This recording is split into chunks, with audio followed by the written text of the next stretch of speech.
ओम ओम शांति। शांति।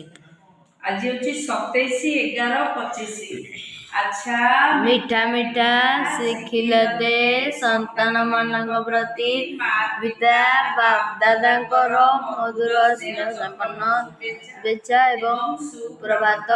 आत्मिक पितांकर आत्मिक संतान मानक नमस्ते। आत्मिक संतान मानकर आत्मिक बाप दादा को याद प्यार गुड इवनिंग नमस्ते नमस्ते नमस्ते नमस्ते।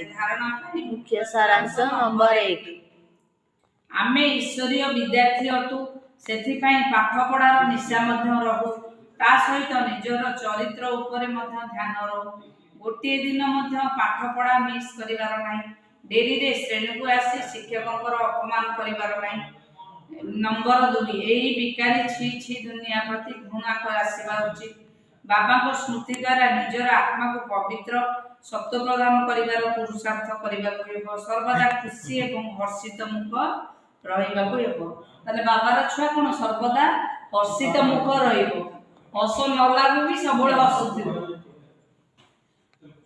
वरदान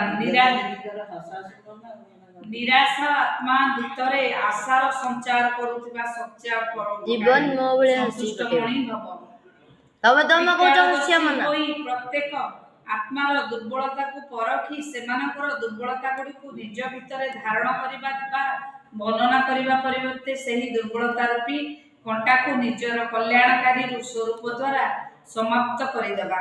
कंटा को फूल करिदबा निजे मध्य संतुष्ट मणि भली संतुष्ट रहिबा समस्त को संतुष्ट करिबा जहा प्रति समस्त निराशा देखाउथिबे एही बड़ी व्यक्ति बा एही बड़ी स्थिति रे सदा काल पई आशार दीप जळाई देबा आत्मा को शक्तिवान करि देबा। जदि एही बड़ी श्रेष्ठ कर्तव्य चालू रहउथिबो तेबे परोपकारी बा संतुष्ट मणिर वरदान प्राप्त होइबो। स्लोगान जदि परीक्षा समय रे निजर प्रतिज्ञा मने पड़िबो तेबे प्रत्यक्षता होइजिबो। अव्यक्त इशारा अशरीरी अथवा विदेही स्थितिर अभ्यास को बढ़ाओ।